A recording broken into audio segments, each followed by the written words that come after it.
Hello, and welcome to Higher Voltage, a podcast that explores the ins and outs of higher education marketing and touches on all aspects of the business of higher education. Formerly known as the #HigherEd podcast, we've been on hiatus since December of 2018, and after such a long layoff, a new name seemed in order. We are brought to you by eCity Interactive. For more than 20 years, eCity has been creating marketing strategies, websites, and digital experiences for higher ed institutions large and small. Inspired by challenge and proven by results, eCity can help you solve the greatest challenges facing your institution today. My name is Heather Dotchell. You have most recently encountered me leading the marketing and communications teams at 2 Philadelphia area colleges, and I'm excited to welcome you to this inaugural comeback episode of Higher Voltage. Today, we're diving into the world of higher ed social media by exploring the toll the pandemic has taken on the mental health of social media pros in higher ed these last few months. Taxing and misunderstood in the best of times, the role of the social media manager has been ablaze since the pandemic hit in March. Social media pros have borne a heavy burden of logistical and emotional stress while being on the front lines of listening, responding, and taking broadsides in this heightened atmosphere day after day, week after week, and month after month. So how have they coped? And what are schools doing to support their social media staff through this? Today, I welcome 2 guests to discuss all of this. Not only do they do the job day in and day out, but they are leading voices in higher ed social media. Jon-Stephen Stansel joins us from the University of Central Arkansas. Jon-Stephen has worked in social media for almost a decade, including running social media for Texas State University and the Texas Department of Transportation. He is currently the digital and social media specialist at the University of Central Arkansas and the co-host of the Thought Feeder podcast. Krista Boniface is a senior social media strategist who oversees the central social media presence for Canada's University of Toronto. She has 9 years of marketing and communications experience in higher education, nonprofit, and startup environments. She manages just a few of the 400 plus social media accounts across University of Toronto, which means a lot of collaboration with the tri-campus community to share content that meets everyone's needs.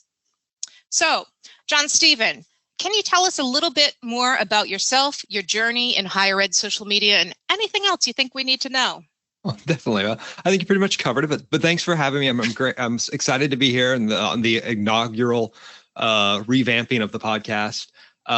But yeah, I'm Jon-Stephen Stansel. I'm at the University of Central Arkansas. I'm on Twitter at JSStansel. I've been doing this for, oh my goodness, a while now. I started my career in higher ed actually teaching and was planning on going back to get my PhD.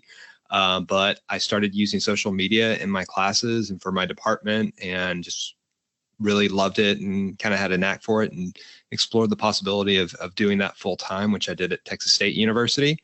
And then did that for a little while, left higher ed for government at the Department of Transportation. And then this job at the University of Central Arkansas came back open. And it was just a nice chance to jump back in and go back into higher ed and come back home to my hometown where I grew up. I'm, right here, just down the street from the house I grew up in now. So it's nice to kind of bring the career full circle.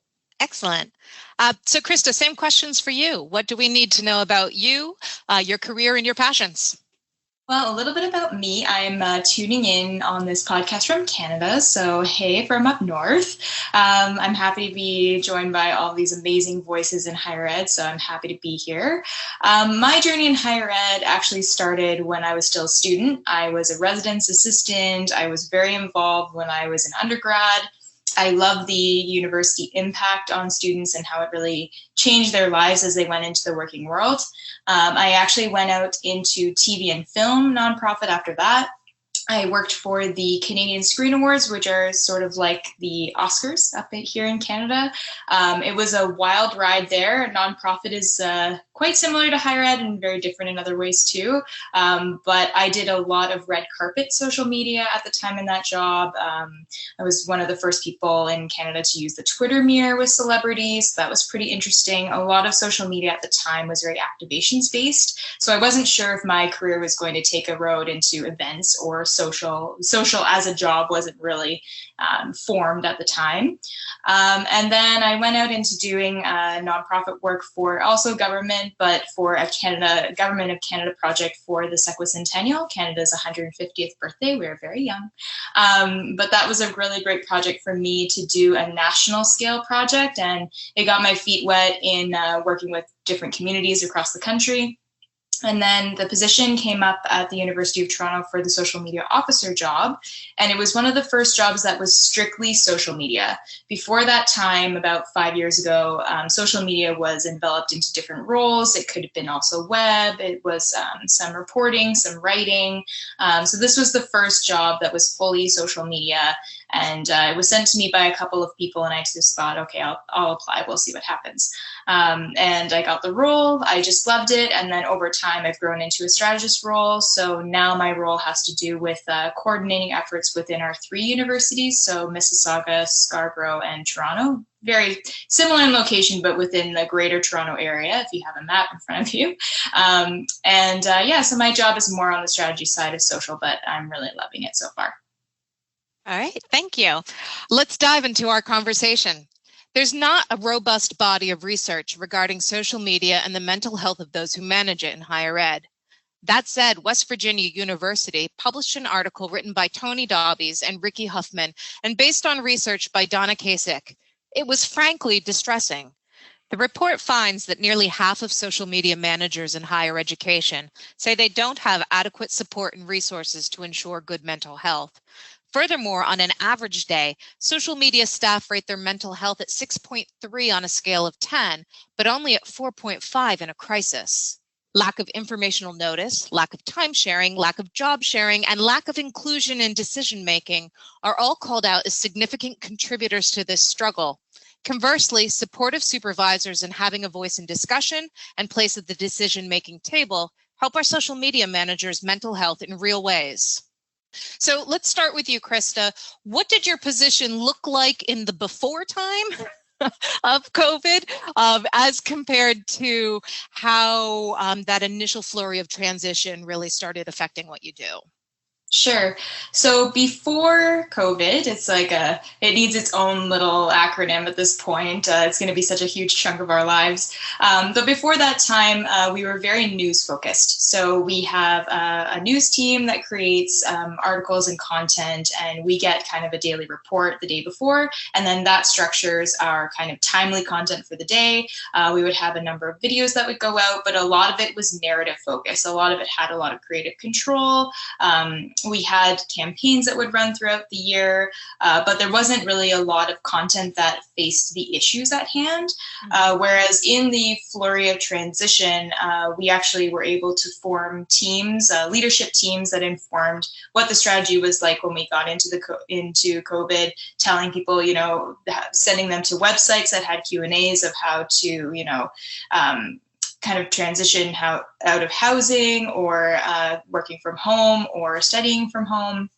And a lot of it, as I'm sure is the same for every university, but a lot of it had happened very fast. And most of my job then became, how do we respond to the questions that we're getting? Because there isn't enough information on the websites we're sending them to really capture what their fears, what their anxieties were.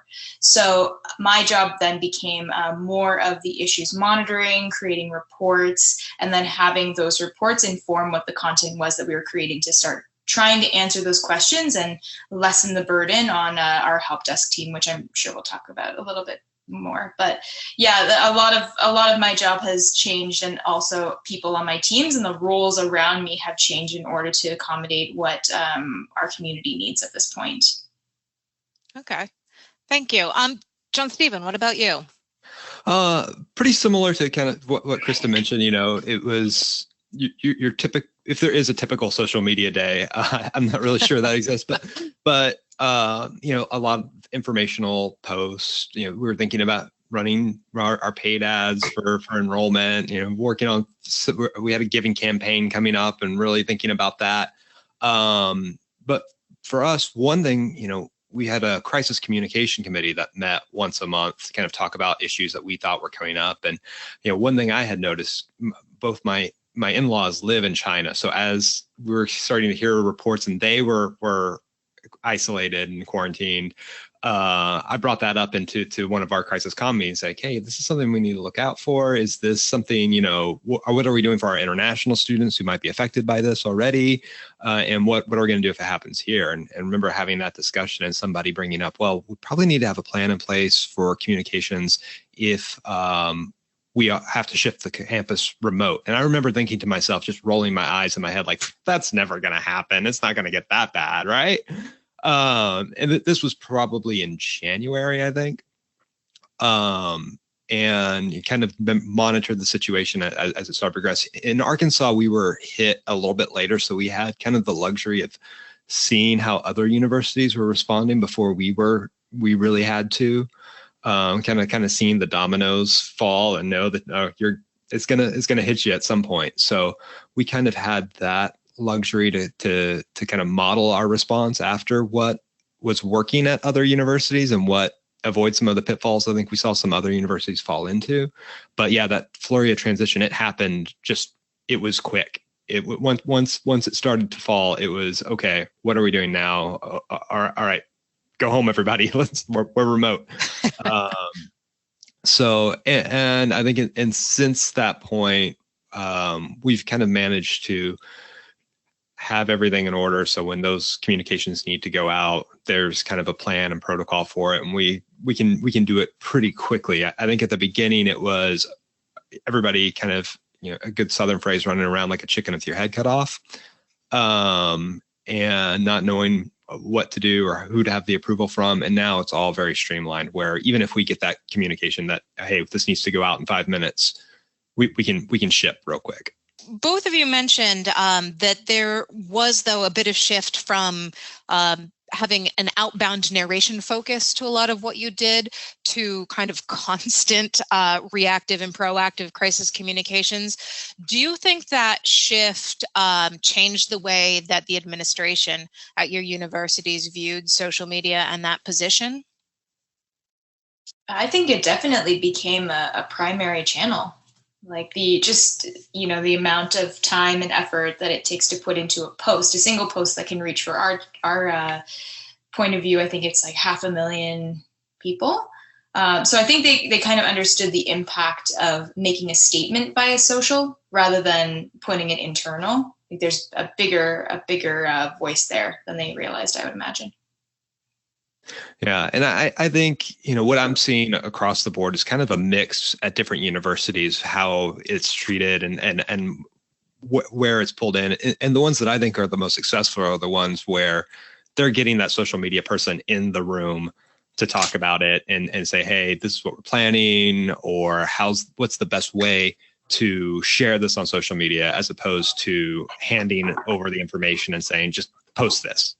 It really takes cooperation with your communications team, because it's not one size fits all. The same communication that you're putting out via email is not how it's going to work on social.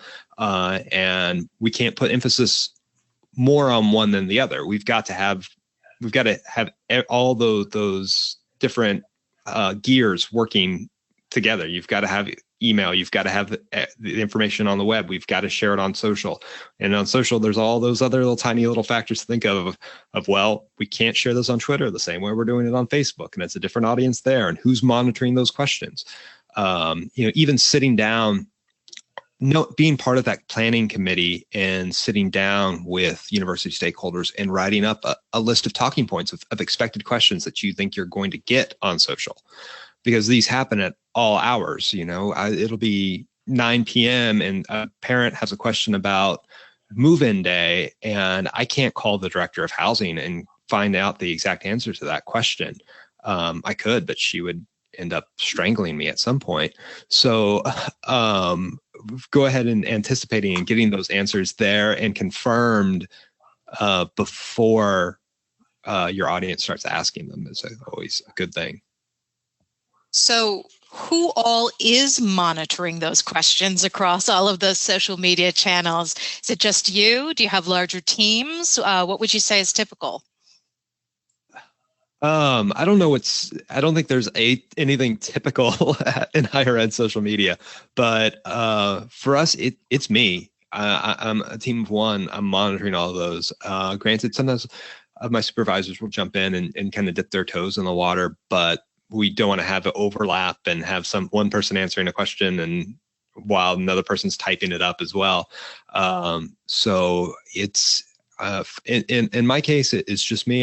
There are other schools that have much larger teams and people working in shifts doing it, but we're not a giant school. We've got about 11,000 students, so it's compared to other positions I was in when I was at the Texas Department of Transportation. I handled their crisis comm during Hurricane Harvey, and that was just constant barrage of questions, and we had to have multiple people at all hours kind of working on it.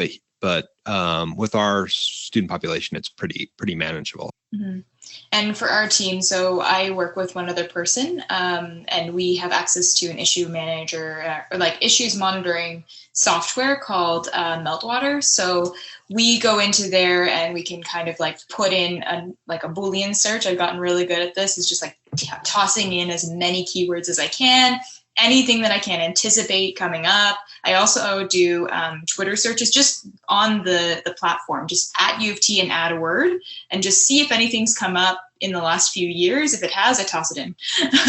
And that's been so helpful because we can actually pour through there. I can deselect certain tweets or posts in there, and then I create my own manual report out of that and send that to our issues managing team. So I'm a bit different than JS that I don't sit on the issues management team, but I send them reports and they use the information from what I'm gathering for their team meetings up the leadership. So that seems to be working fine for me. As far as I send maybe a report every morning and evening if it's a high alert situation, sometimes more. If we're doing a weekend, I try to send something close to around noon so they have a couple of hours to deliberate until I have another one that I send over. The thing about sending issues, like in issues reporting, is that you can often have overlap if something is like a certain tweet is like has legs and it goes throughout the week. And so how do you manage that, and how do you kind of distill that for leadership to say, like, this isn't new, but we still haven't dealt with this, so we're going to keep it on the report until we do. Yeah, and from our standpoint, we don't really respond until there's an official statement. That's just kind of been the way it's always been. But that kind of empowers sort of the Q&A side and the news stories and how the information that they could be looking for is captured in something that we would post ourselves. And I think that's so important too, that monitoring, and that sort of we're kind of the canary in the coal mine of, seeing, I don't use mobile. I've got several searches in Hootsuite. So I've even got like location-based searches. So anything, if you say COVID-19 within a 5-mile radius of campus on Twitter, it pops up in a search stream.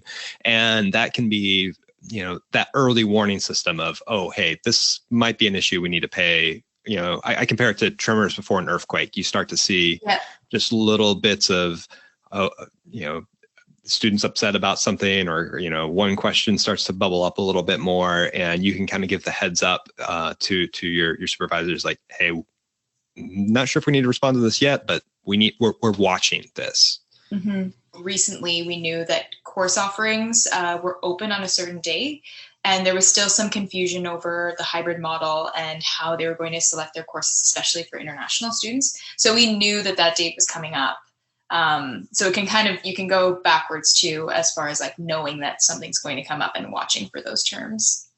So what I'm hearing here is a lot of fantastic use of tools and solutions to meet the challenges that are thrown at you nonstop. I sit here and wonder, when do you sleep? Have you had a weekend since January? Where are you with all of that? Well, from my end, I'm unionized, so I get overtime pay if I work overtime. So I've actually been sleeping. There are times though that we just have to work, you have to. And our teams are quite small. But definitely there are managers that take the brunt of that, I would say. Yeah, and I think there is a bit of a misconception too, where I think a few years ago that we kept saying social media doesn't sleep, but a student who tweets us at 3 a.m. is not expecting a response at 3:02 a.m. There's a reasonable expectation that it may take a few hours before they get that response. Now I do have certain alerts, like if the university is on fire, my phone will blow up, but you've got to take care of yourself or you'll just burn out so quickly. And I've been in that situation where I've felt that pressure to constantly be on and constantly check. I would say, but after doing it for such a long amount of time, and I'm not just talking about COVID-19, I feel like after, I don't want to get political, but after the election of 2016, the job got a lot less fun running social media on college campuses, just because the environment and the course of conversation on college campuses really changed, and the tone changed, and it felt like there was almost a new thing to be aware of every single day. So you quickly kind of have to learn, like, if I don't stop, if I don't take a break, if I don't take care of my mental health, I'm not going to be able to do this. So yeah, and those tweets will always be there. If they tweet at 3 a.m., you'll find them when you get into work. They'll still be there, unless they deleted it and they had, second thoughts about it, which would also be good. Absolutely. But I always found that crisis comm in my office happened at 4 o'clock on a Friday afternoon, which was always a great thing to go in. Just as you think you're winding down, you get the phone call that says, we have a situation we need to talk about. So keeping those boundaries in place is incredibly important. So help those out there right now who are struggling with that. How do you put boundaries around your day and your week? And how do you balance those expectations for response that public audiences and internal audiences have for you as the social media manager? Ooh, oh man, those expectations, it's tough. I think being open and talking about it a lot, and talking to those internal stakeholders beyond your direct supervisor, being sure the upper administration knows who you are, and if they have a question, who to go to. We have one of the few jobs on campus where everyone sees our work daily. The president sees every single thing I do. There's not a lot of other people on campus that can say that. If somebody in accounts payable makes a typo on an email, 2 people see that, it's no big deal. I make a typo on one of the hundreds of messages I send out all the time. My phone rings. On Twitter, of course, where you can't edit. Exactly. and there's an enormous amount of pressure that goes along with that, and kind of managing expectations of hey, we are trying our best to be sure everything goes out as to the highest level of quality possible. But sometimes things are going to happen that, we're going to misspell a name by accident. It's not a matter of if, it's a matter of when. We're going to try and get it right 99.9% of the time, but there's going to be those little times here and there. But yeah, opening those dialogues of conversation is really important, and letting them understand your decision-making process, why we share this and why we don't share that. And what goals that we, we're working on your goals. So share your goals and we'll post around that. The more conversation you can have with upper level execs, the better. Mm-hmm. One thing that I think has really helped me during COVID put boundaries around what I do during the day is we have daily itineraries. So at the end of the day, we put myself and my other coworker, we put a bullet list of all the things that we're going to do tomorrow. And that just kind of becomes our checklist. And if there's anything outside of that list, you have to ask us if we have the time and capacity to do that thing.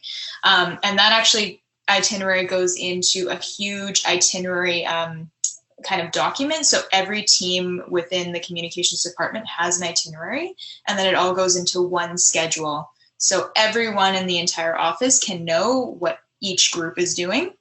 And that's been insanely helpful, because I know what the news team is doing, what they're working on. I know what media relations is working on, what issues they're seeing from the news side, just in one email. We don't even need to have a meeting. It's so helpful. I love that. But there is one person that puts that together that's been incredibly great for us. The other thing about the boundaries around the week, as you said about the 4 o'clock, always something goes wrong. I'm trying in small conversations to just say, like, if you need us over hours, please let us know before the end of the day. Because it can be really hard to kind of separate yourself from your personal life when you're trying to preserve that personal life so much when you're working in your personal space all the time already. I've been finding it very hard. I mean, I'm recording this in my bedroom. Very hard to distance between things that are career driven and work related versus just my time in my home.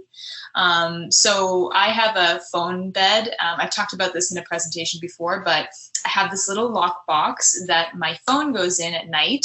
And I plug it in there, it goes there, and it's like a little physical spot that it goes into that I can have time away from my device.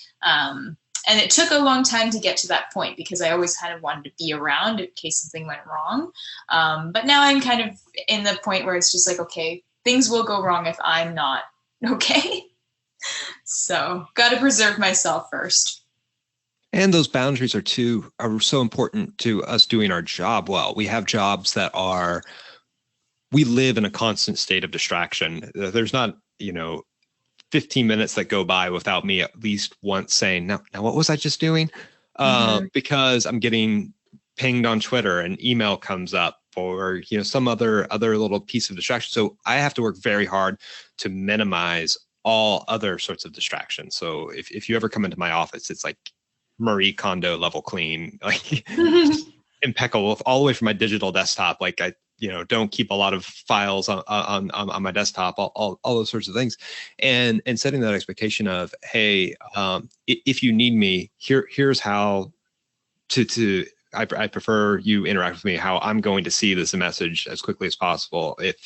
If you absolutely need me, this is how to get a hold of me, and kind of managing those avenues of communication is really important.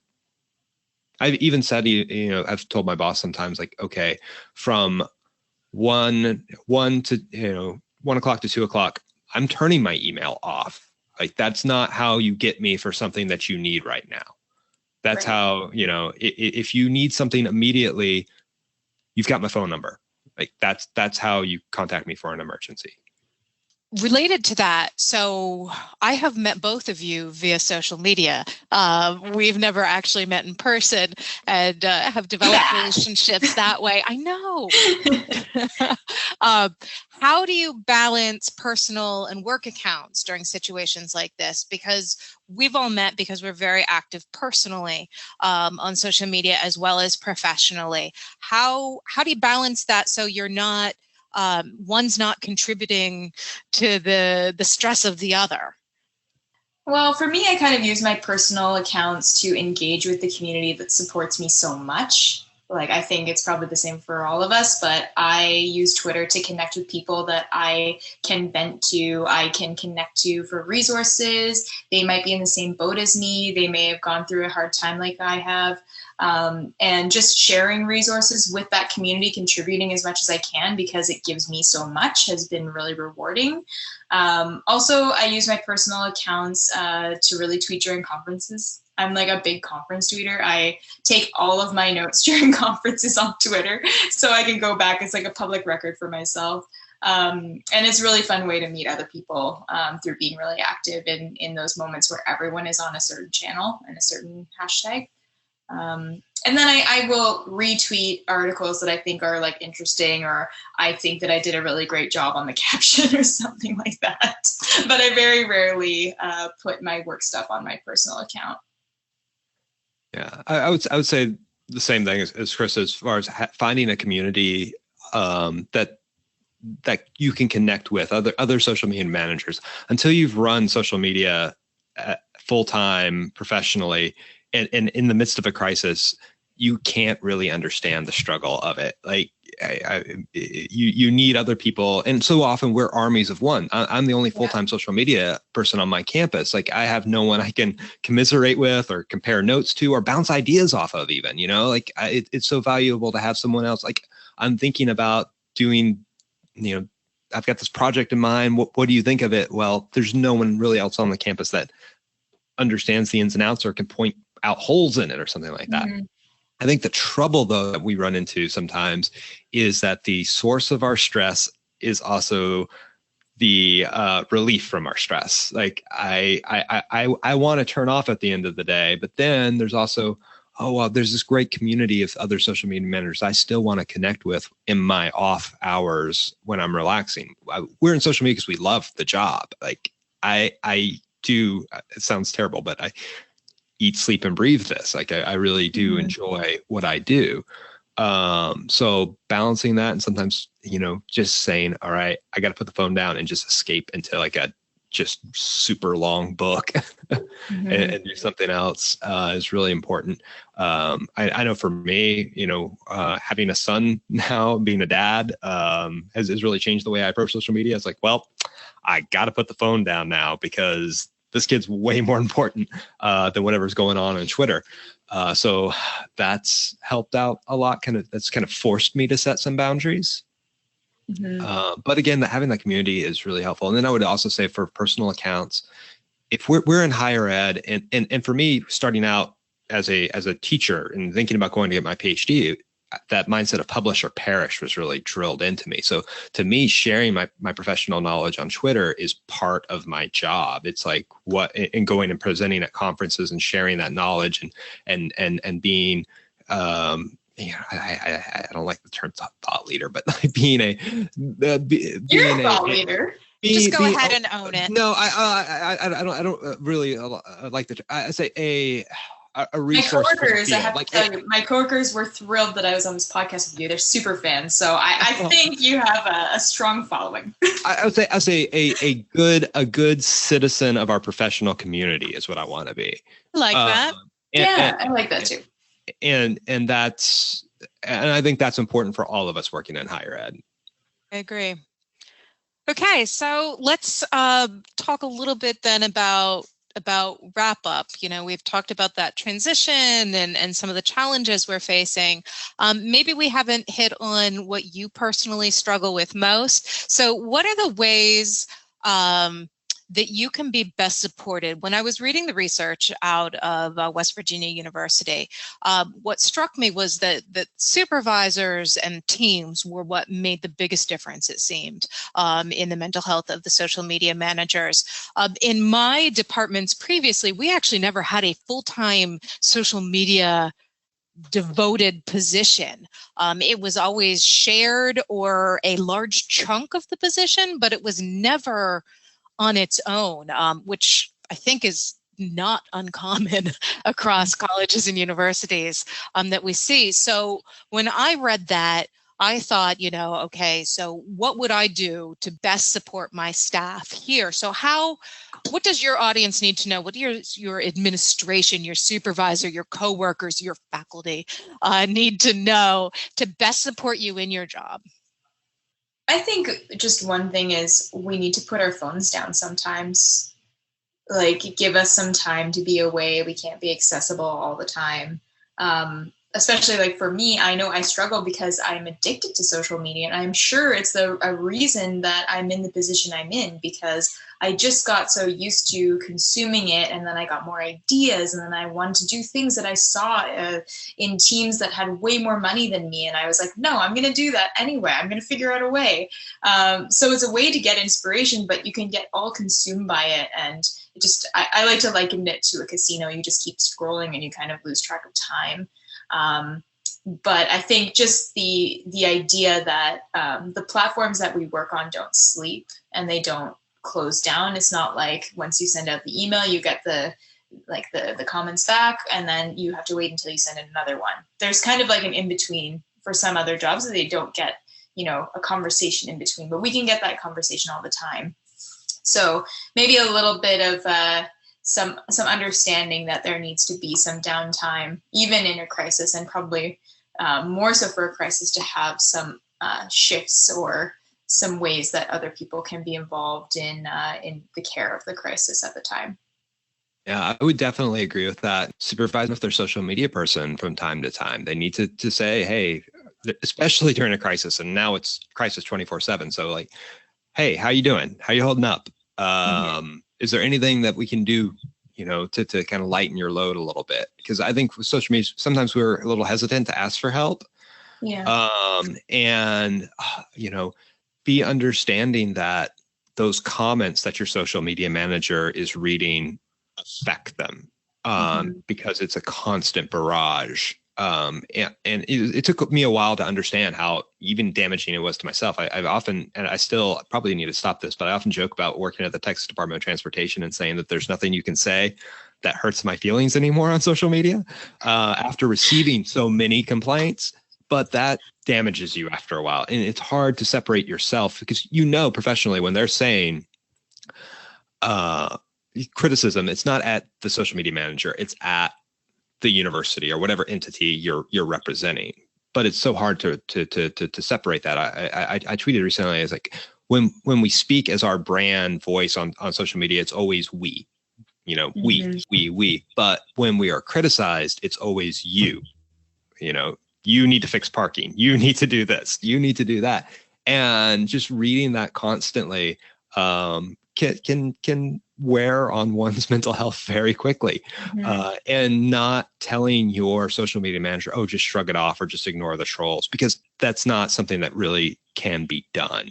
You need that time off and away from it. And the fact that it can happen at any moment. I'll be, trying to play a game with my son, and then I get a bang on my phone. And of course, I probably should get a phone bed like Krista's, but I'll take a look at it, and it's like, do better, UCA, about something that's just not important at all. But that's not just a 30-second interaction. That takes up mind space and sticks with you. So I think supervisors and all the way up the chain, VPs, the university president needs to know this. Like, take care of your social media manager and just let them know, hey, you're doing good work, and also have their back. Because like I said, everyone sees your work and has an opinion of it. So it's good to know that you have a supervisor that will stand up for you if somebody doesn't like your work. That's incredibly important too. Well, and also just being able to have a voice and saying, hey, we're getting all this criticism. I'm reading it raw. This is my recommendation for you based on seeing it, at the frequency, because I think sometimes it gets a bit watered down when we create these reports and filter them out and make them short enough for leadership to consume. And I fear that sometimes the numbers of reach and engagement and the number of users it's kind of lost on leadership as far as how much of an impact this is for students. And the language that they're using is they're really in a crisis of their own. And I think that that's kind of lost on leadership sometimes, that this is just a tweet and it's a link that they can click in, but someone took the time to write a thread about how they are in emergency right now. So sometimes I think social media people are kind of left in a bit of a lurch, that we feel so connected to these students, to these faculty that are, in our community, and they're asking for our help, and we just can't give them an answer, or we're not the ones that can create that solution for them. So that's also something that leadership, it would be nice for them to understand. Yeah, I think to kind of piggyback off of that, one thing that, the only crisis going on, COVID is not the only crisis right now. The communications going on. If the Black Lives Matter movement, so many campuses, there's, hashtag Black at Mizzou, hashtag Black. We have one hashtag Black at UCA where students are sharing their experiences of encountering racism on our college campuses. And to Chris's point, that's such a profound moment and one that's very difficult to share publicly and to read through all of these stories. I remember that day was just emotionally draining for me, and I'm saying this as from a point of privilege. I'm 40-year-old middle class white guy. We need to think about our social media managers who come from marginalized communities who might be reading this, and it is triggering for them.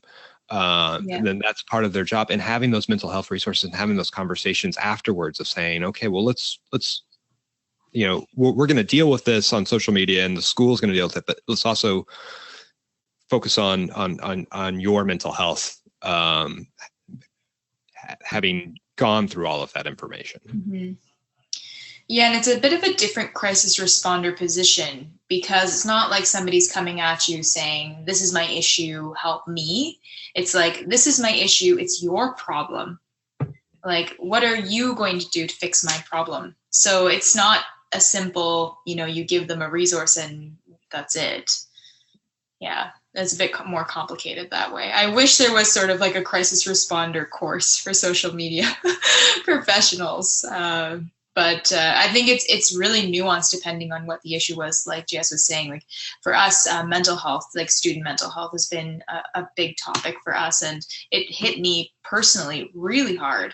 And I actually had to, after some time, go on leave because I couldn't handle the stress of it in my own, my own area of life. So yeah, I think it would be nice if we could have some sort of support beyond that. Well, it just goes to all of the jobs that are part of being a social media manager. You're a marketer, you're customer service, you're crisis response, you're creating this content. So maybe you're doing graphic design and videography and all of these other things, and you're still just one person, maybe two or three if you're lucky. And then on top of that, yeah, you talk about mental health issues. Sometimes students are sharing their own personal struggles, and you're not a counselor, but they've tagged the university. So you kind of need to either report that to somebody or do something with that. Like, so we need those resources and we need that training, so we're doing the right thing. Mm-hmm. Okay, so support from supervisors is incredibly important, but what does that support ideally look like other than supervisors reaching out in support, which is fantastic, but doesn't take us down the line of having actual tools to deal with the ramifications from this? Well, I'll say one thing. Having access to a counselor or therapist is incredibly important. University of Central Arkansas provides that to their faculty and staff. So if your school does that, take advantage of it. That's incredibly important as a first step. And back to kind of supervisor support, it's supervisor actually giving you time during the day to go see your therapist, that sort of thing is really important. And also, taking those mental health days, and I do my best. I try to, in my department, normalize that. Like when I request a mental health day, I don't just tell my boss, oh, I need a day off. I say, I need a mental health day. So I might even share that with my coworkers. I'm taking a mental health day tomorrow. So they know that they can use that as a resource. Is really important, because if you're not taking care of your mental health, you can't do your job well for very long. So and kind of normalize the fact that taking care of yourself is being part of being a good employee, is taking care of yourself. Mm-hmm. And I think to tag along on that, we actually have a set of money within our benefits to go out and get a counselor. So the amount for me, and when I was on leave, I was actually able to go every week.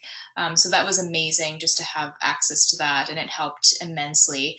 And actually, when I was on my leave, I was pretty open and honest, and it took some bravery to just open up and say, look, I had this episode. I am off because of mental health stress. This is what's happening to me. And I had so many people, not just work colleagues, but people that were friends, people that I lost touch with, that said, I've experienced this too, but was too afraid to share it.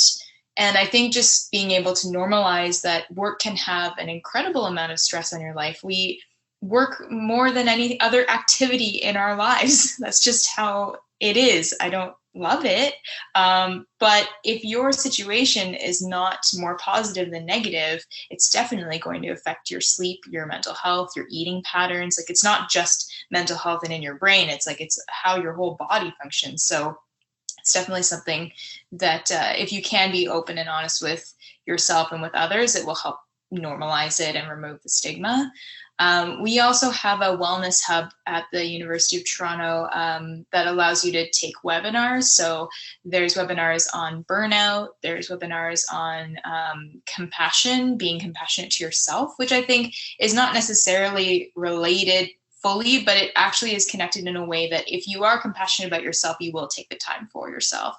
So that's been interesting to have the opportunity to do that and take that time during your workday to take those webinars. And that's just across the university. That's not social media specific. Great. Okay, so what have you found helps you that you would like to share in hopes of giving your colleagues tools for dealing with the day in and day out stress of managing social media? I can start. It's a job. We have to remember that it's a job. We are not going into an ER. Like sometimes it is a very much an emergency situation, but we have to play in that we have to bring our whole selves to that job. And I think I would just say the one thing that's really helped me is trying as much as possible to picture myself and how I'm going into a situation first, taking a deep breath. Breathing is a huge help for me. I know when I was doing a presentation a few weeks ago or a month ago, I guess, we led a breathing exercise and there was a number of people that just weren't able to do it just because you just don't have the capacity to do other things. So definitely trying to be present and, bringing your heart rate down. That would be my advice for my colleagues. Yeah, I would agree and second that. And I say it's not any one thing. Like we're never going to just self-care our way to better mental health. You've got to do that on top of diet and exercise and going to see your therapist. It's a combination of doing all of these things. For me, exercise has helped out a lot. I grew up a kid who hated gym class, being a kid in the South with bad allergies and asthma. You don't really like gym. So I was kind of shy away from exercise for a while and going to the gym. And my wife finally talked me into like, we're getting a personal trainer. We're going to the gym. This isn't the before times when we still could do that, but it was just right off the bat, getting into that regular routine of it was immensely helpful and helped me to disconnect because I'm not on my phone when I'm on the, elliptical or on a weight machine or something like that. And I've tried my best to kind of continue that into to these quote unquote unprecedented times. Oh, we almost made it through the podcast without saying the word. But for me, that's been immensely helpful. Yeah, I do think. I was just going to say, never believe that you're alone, even if you're a team of one. There is a community that is going through the exact same thing as you. So you should never feel like you're experiencing this by yourself, or even if you have a boss that's unsupportive or leadership that's unsupportive, there is somebody or a group of people in the community that will support you and lift you up through hard times. So, yeah.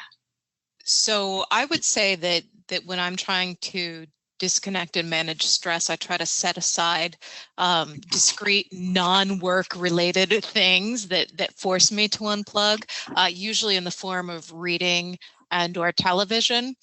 For me, because it's been such an unprecedented time. So you opened that can of worms and now we have to go with it. It's always very fluffy for me. So I'm not going to admit to all the books that I've been reading because they are decidedly fluffy. But fluffy books are great. I am loving some fluffy television too. I'm currently obsessed with The Great, which is a not very accurate but super fun portrayal of Catherine the Great's story on Hulu right now. What are your summer obsessions for a little downtime? My summer obsession has been my backyard garden. I live in downtown Toronto, and it is a huge kind of like privilege to have a backyard space. So we're growing all kinds of things there: beans, kale, eggplant, tomatoes, leeks, so many things. So that's been nice because getting your hands in the dirt, you cannot hold your phone.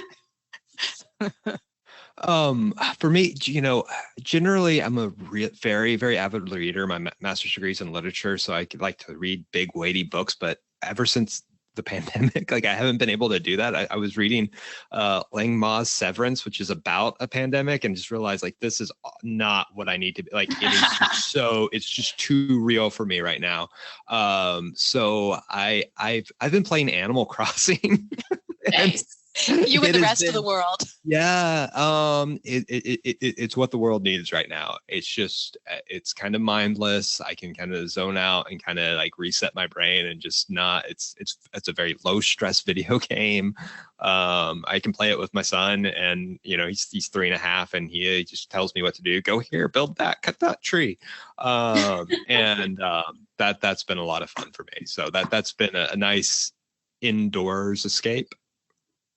All right. Well, thank you so much for joining us on our podcast today. And thank you to all of those who are listening in on the podcast. We've hoped that we've shared some information and that we can continue on in future weeks with our topics.